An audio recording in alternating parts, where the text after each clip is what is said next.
General Gibson, it's interesting that they don't even include it in their 10-point peace plan, doesn't even have anything about their nuclear capabilities.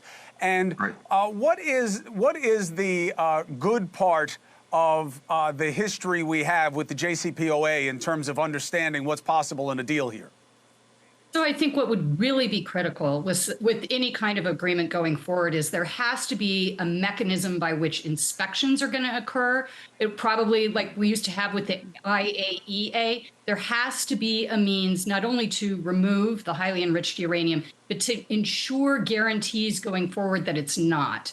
And so I think this 10-point plan, while it's positive from the standpoint of taking a step down the escalatory ladder and perhaps a step towards resuming some commercial navigation in and around the Gulf, so important, not just for the region, but globally, but it's only a first step. And there are a tremendous amount of details that still need to be negotiated, as well as you've pointed out, it makes no mention of the highly enriched uranium, the need to end enrichment, curb ballistic missiles, or in support for regional proxies. Yeah, I mean, I agree, KT, with both generals, which is good, because otherwise I wouldn't be able to tell them apart, that this, if America signed on to this as it is basically a surrender document for us. So that's not going to happen. Yeah, but we're not going to do it. Is it wrong? Not going to happen. Is it wrong, KT, you know, you and I have known each other a long time. I am very relieved. We all know how awesome the American military is. We know how awesome their capabilities are. But I think that discretion was the much better part of valor tonight for the United States in terms of letting this be negotiated versus escalating a situation. It felt very frightening to me, not because of our capabilities, but because of the contingencies. Yeah, and I think that when the people, like the conversation this morning was, oh, the United States, Donald Trump wants to commit genocide. He wants to drop nuclear weapons on 93 million Iranians and wipe out their civilization. That wasn't what he was talking about. He was talking about wiping out the Iranian regime. And I think he had to talk tough. I think he had to scare everybody to get to the Iranians to the point where they would agree with this. And, you know, again, it's a long road till you get a deal that everybody can live with, a deal that everybody can live with and see enforced. But I think this is an extremely important first step. And I don't think we would have gotten there without military action that's happened heretofore. I don't think we would have gotten there unless Donald Trump was twisting a lot of arms and, frankly, scaring a lot of people. Sometimes a leader, I used to work for Richard Nixon and Henry Kissinger. Kissinger always used to say in negotiations, you know, I work for a crazy boss. You never know. You better agree to this deal now because I can't guarantee what Nixon's going to do. So sometimes if you have a president who people think, wow, he might just do it, that's a real incentive to sign the deal on our behalf. It is unusual for America to be in that role. Usually it's the little guy who plays crazy, and the big guy doesn't have to. But General Kimmett, you're shaking your head. What do you agree with? What do you disagree with?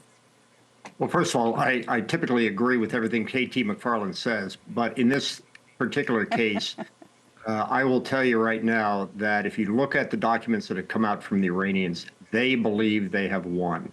This reminds me in 2006, when the Israelis left Lebanon, and it was a scorched earth campaign they had run, and you couldn't grow a doggone blade of grass.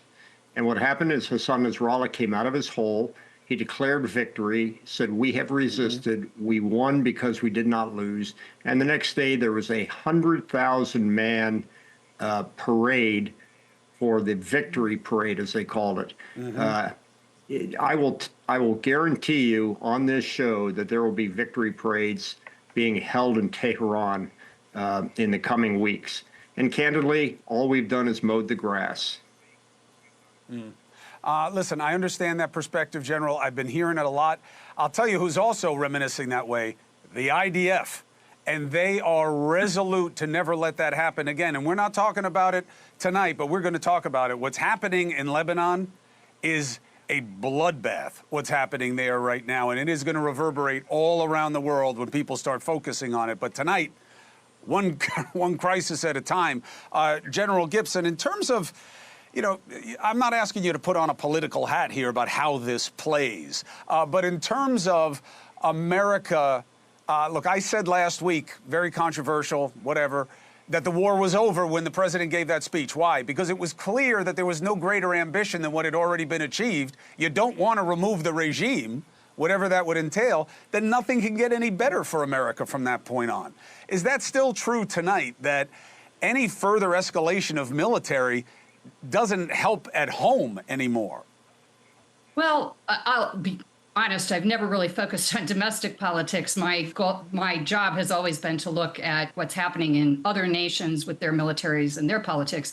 I think this does not mark the end of the campaign. I think it will be a healthy pause and a de-escalatory opportunity to potentially strike some kind of deal with Iran. Certainly not the one that they've proposed. There's too much that's missing from it. And I think that if the conflict ended tomorrow, with a hardened, fanatical IRGC still at the helm of the Islamic Republic, who still possess the will and capacity to halt freedom of navigation in the Straits of Hormuz, to threaten aviation and maritime safety, or if they believe that the state of Israel presents an existential threat to them, then we will have fallen short of the conditions that are required for enduring peace and economic prosperity in the region. General KT, forget, I'll call you General too, just for tonight. On NewsNation, you're General KT McFarland, all right? I might as well just keep it consistent so I stop messing up. Works for me. Thank you each and all for giving me the benefit of your perspective and helping the audience. I appreciate it. Be well until the next time I need you, which will probably be very soon.